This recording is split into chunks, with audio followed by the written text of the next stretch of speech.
Hey y'all, happy Wednesday. Crystal here.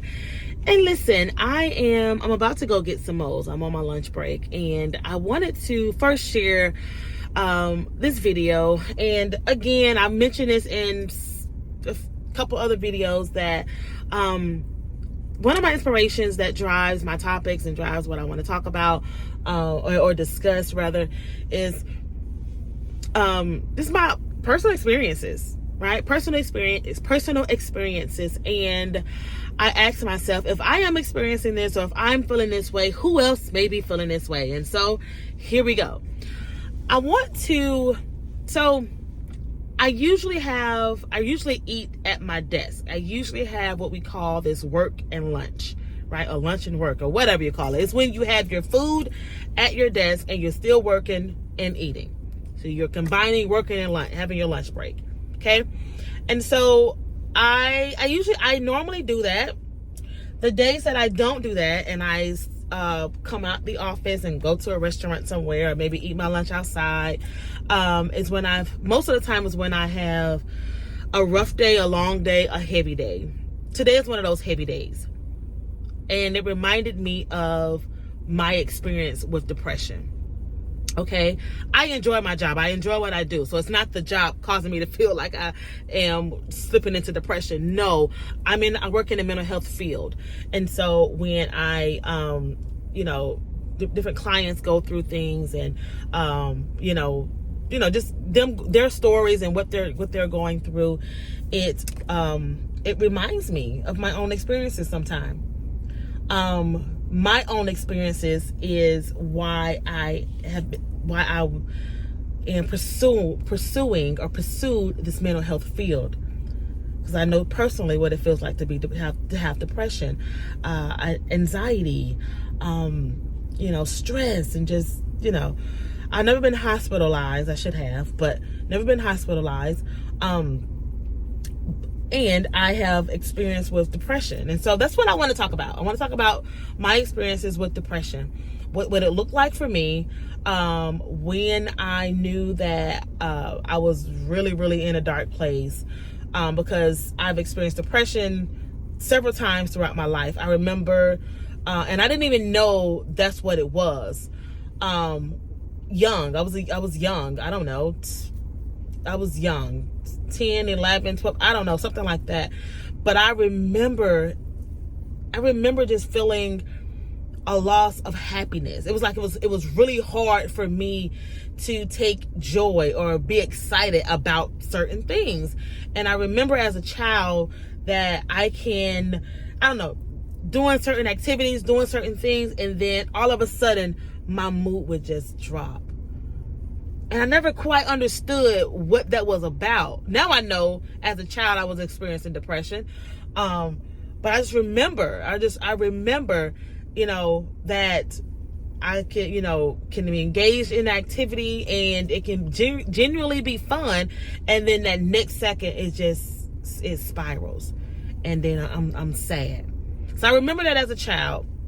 I remember after my first child, after my son, I remember going through postpartum depression. I didn't know what that was either at that time. At that time, I did not know, right? I don't know. I don't want to just limit to the Black community, so I'm just going to say for my family, for myself, culturally, mental illness, depression, anxiety, it was just not something that was talked about. Right? And if you can relate to this, then put that in the chat. Put that in the chat if for your culture, for your home environment, for your family, like what was what was the stance on mental illness? Talking about mental illness, your emotions, like what was that experience like for you? Put that in the chat. Let me know how you experienced that, how your family experienced that. For us, depression, anxiety, you just go pray about it, right? You just pray about it. And if it wasn't, go pray about it, because we struggled financially. It was, who has time to be depressed? Who has time to sit here and mope? Who has, you pull yourself up and you keep it moving. So that was the attitude that I had adopted, right? Like that was what I gravitated to. And so as a child, I was just young and just didn't understand. As a young adult and having my first child, my son, and experiencing postpartum depression, I didn't even know the label of that at that time. I just know that I was sad. I just know I was had some fear of taking care of my child by myself, right? And I know that can be common, but the fear in me was, am I good enough? Am I going to hurt my child? Am I going to, I don't want to put my child in harm's way. So it was those type of thoughts. And then anyway, I don't even go into the whole details of it. But so I've experienced postpartum depression. That was hard. Didn't know what that was, right? But again, pull yourself up by your bootstraps. I didn't have time to sit in that place. And so once I healed, I went on to work. I went to work, but I never dealt with my depression. I just kind of stifled it. I just kind of, suppressed it and just kind of distracted myself with working. So life, me being a new mom and me having to take care of my son, life kind of prevented me from dealing with my mental health, dealing with my depression. So anywho, years on down, at this point, I'm still experiencing depression, but I'm high functioning. I have learned how to be depressed and keep it moving, to have anxiety and keep it moving, to have high levels of stress and keep it moving. So by this time, now I am in my maybe late 30s, mid 30s, somewhere like that. Yeah, late 30s, early 40s now. So during this course of time, I have learned how to suppress, to stifle my emotions and keep it moving. So kind of just on go mode. So I learned how to do that until I couldn't. Okay. And so around 2022, 2021, I could no longer just kind of not deal with my depression, because my depression dealt with me, if that makes sense. And what I meant by that is, whereas normally I would be able to keep pushing, keep moving, keep taking care of my children, keep going to work. I found myself at this stage, I could not get out the bed. I didn't want to get out the bed. I am one that usually get up in the morning. I don't like sleeping in. I have set myself this time frame where I allow myself to sleep, to rest. This from, 9, 10 p.m. to 6, 7, 8 a.m. I get up at 4 sometimes too, but 6, 7, 8 a.m. That's your rest time. You are allowed to sleep. I give myself permission to sleep and enjoy it. Now, before that time, after that time, it's time to get up. It's time to be productive. It's time to be proactive, right? So anywho, when I knew that things were getting bad for me, when I knew that I am spiraling, when I knew that I am in this dark place, was when I did not want to get out of bed, and I would just kind of sleep in. I did not want to get out of bed. I just kind of slept in. I canceled my, different sessions out, so I wasn't going to work. Now, luckily, during this time, we was working from home. Remember? We was all working from home. And so, luckily, I'm working from home. And so, I was able to, and I was making my own schedule, so I was able to cancel my clients, cancel my sessions, because I just couldn't do it. I just did not have the mental, emotional capacity to do that. So that was another indicator for me. So me not getting out of bed, me not being productive, proactive, right? And then me just not want to be bothered with anybody. I just wanted to be left alone. I didn't want to be bothered with anyone. So now I'm not engaging in activities that I once enjoyed doing. Okay? So for me, those are my warning signs. Those are my indicators. That's how I knew, okay, Crystal, you are in a pretty, you're not in a good spot. You're not in a good place. I still at that time was not recognizing it as depression. Okay. I just felt you're struggling. You're going through a lot. You just, so at that time I still was not identifying it as depression, but that was what it was. I was going through depression. I was experiencing depression. And so I remember one night I woke up and I'm kind of just laying there in the bed, and I remember feeling numb. I remember this numbing feeling. Like I wasn't sad, I wasn't happy, I was just numb. I was numb. But what was present to me was hopelessness.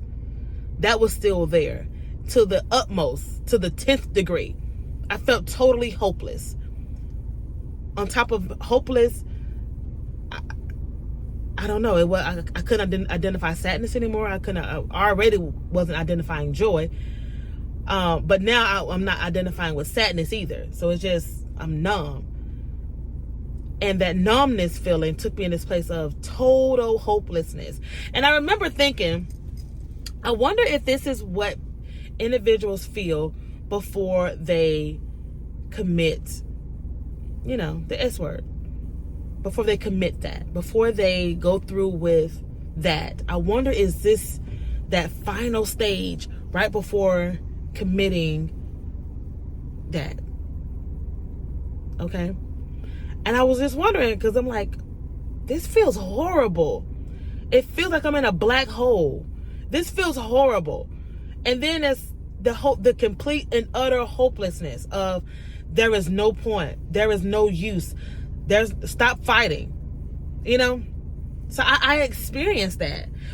But believe it or not, that was what jolted me out of that. Now, I'm not it wasn't instantly, but I didn't like that utter feeling of hopelessness and the thought of what is the point of losing hope and not want to fight on. I didn't like that feeling. I didn't like that. So I knew, okay, Crystal, you have to do something. You gotta do something. You have to do something. And so for me, I prayed. Prayer. I am a Christian, so prayer helps me. I did seek out like pastoral counseling and things such as that. So I was, when I finally opened up, I'm kind of closed in person. So when I finally opened up, I ended up breaking down in front of my children. That was another indicator that I was really in a bad place, because I'm usually able to hold it together somewhat, a little bit, in front of my children. Now I'll let loose in my room at night when I'm alone. I'll cry it all out then. But at that time when I could not hold it in anymore, when I knew that I was not in a good place is when I would break down in front of my children. When I'm breaking down in front of my children, that means that I can no longer hold it together, which is how I knew I was not in a good place. Okay. So anyway, which was another one of my warning signs that I am not okay. Mentally, I'm not okay. Okay. So jumping back to that night of just feeling numb, total hopelessness, the thought of what's the point? I don't want to do this anymore. I don't want to keep fighting, right? That place scared me. And that place saved my life at the same time. Because that place jolted me out of, Crystal, you are not okay. You need to go and get help. You are not okay, sis. You are not okay. So that experience was very enlightening. That experience jolted me out of it, and it made me seek out help. What my help looked like was pastoral